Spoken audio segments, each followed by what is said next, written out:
ერთი კარგი ახალი ამბავი გვაქვს თქვენთან. ჩვენ სოფელში აღმოაჩინეთ ძველი ისტორიული ადგილები, რომელიც იმედია დაგაინტერესებთ, იმიტომ რომ ჩვენ ძალიან მოიხიბლეთ. თუ წინააღმდეგი არ ხართ, წავიდეთ ლაშქრობაზე. წავიდეთ.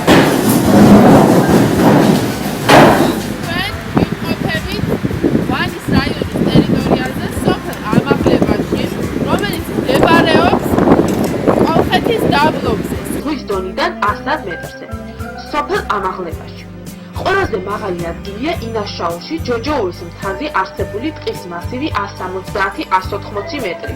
ჰავა ნოტიო სუბტროპიკულია. სახელწოდება ვახუშტი ბატონიშვილის საქართველოში მოგზაურობას უკავშირდება. ჭაობიანი სამეგრელოდან ამ ადგილის გავლით ბრუნდებოდა უკან. გახედა ამ ადგილებს და თქვა, აი აქედან იწყება ამაღლებაო. ერთ-ერთი ვერსიით ამის გამო ეწოდა ამ სოფელს ამაღლება. მეორე ვერსიით ქრისტიანული დღესასწაულის ამაღლების სახელთან არის დაკავშირებული მისი სახელწოდება. ჩვენ ვიმყოფებით ჩვენი სოფლის მიმდებარე ტერიტორიაზე. 1971 წელს ამ ტერიტორიაზე აღმოჩენილ იქნა ცხელი 40 გრადუს ცელსიუსიანი გოგირდოვანი წყალი, რომელიც განუურჩევა უნიკალური თვისებებით. მრავალი დაავადების განკურნება შეუძლია. იგი 1000 მეტრის სივრციდან მოშქებს დიდი სისწრაფით და შადრევანივით ამოიფრქვა. წარმოქმნის ბუნებრივად აბაზანის მსგავს წარმონაქმნს, სადაც თავს იხდის მუდმივი ტემპერატურის წყალი და შესაძლებელია მშობლთათვის ამ სასიამოვნო და სასარგებლო წყლის ტკბობა. მსგავსი უჩვეულო რამ ბევრ ტურისტს მოიზიდავს ახლო მომავალში, თუ ჩატარდება შესაბამისი გაწმენდითი და ინფრასტრუქტურული სამუშაოები.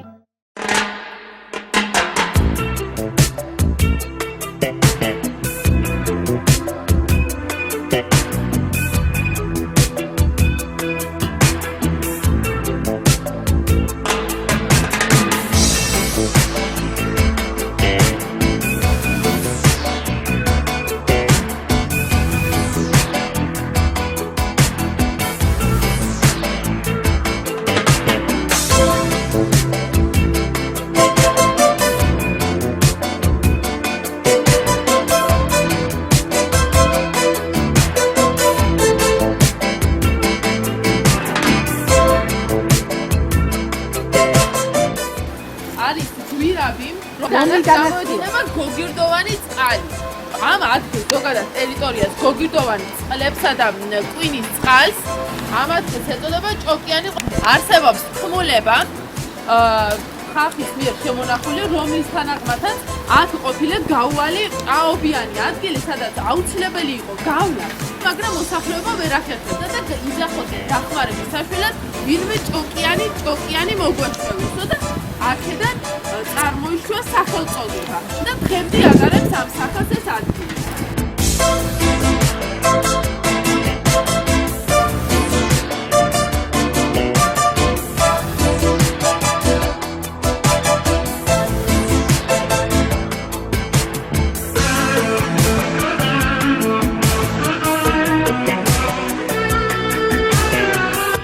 კვინის წყალი სათავეს იღებს მესხეთის მთებიდან, ერთვის ყორწყალს, შემდეგ რიონს, შავი ზღვის აუზის მდინარეა. მისი სიგრძე დაახლოებით 15 კილომეტრია. მის ხეობაში გვხვდება მუყრის კორომები.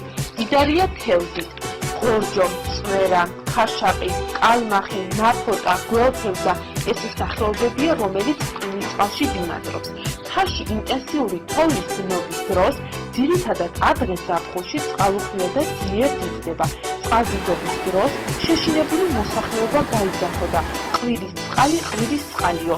სიტყვათა ასიმილაციის შედეგად მიიღო ეს სახელწოდება. კვირის წყალი გაედინება ინაშაურის ტერიტორიაზე. როგორც ამბობენ, ეს ტერიტორია ადრე მეწყერ საშიში იყო, ანუ მოსახლეობა, რომლებიც ადრე აქ ცხოვრობდა, უწევდათ გადასახლებული საიმედო ადგილას და როდესაც მოდიოდნენ თავიანთ ბარკს დაკითხულებდა ეს კითხებოდნენ საიდან მოდიხართ, პასუხობდნენ იმ ნაშუაურიდანო და ამ ადგილზე უთითებდნენ. თუმცა არსებობს მეორე ვერსია, რომ თითქოს ამ მიდამოებში ხარობდა ესეთი მცენარე, რომელსაც ინა ერქვა და როგორც ვიცით, ინას მის საღებავად იყენებდნენ და როდესაც აქაური ბავშვები დაკრებდნენ ამ მცენარეს და მიქონდათ ბაზარში გასაყიდად, ამბობდნენ ინა შაურადო და შესაძლებელია რომ აქედანაც მოდიოდეს ეს სახელწოდება ამ სოფლის. როგორც ხედავთ, თოვლსაც მოვადექით ჩვენი სოფლის ტერიტორიაზე. გამოვედით საკმაოდ მაღალ მთიან ადგილას, ტაბაყუროს ტბაზე, რომელსაც თავისი საინტერესო ისტორია, ასე ვთქვათ, ლეგენდა აქვს. ეგრეთ წოდებული ტაბაყუროს ტბა.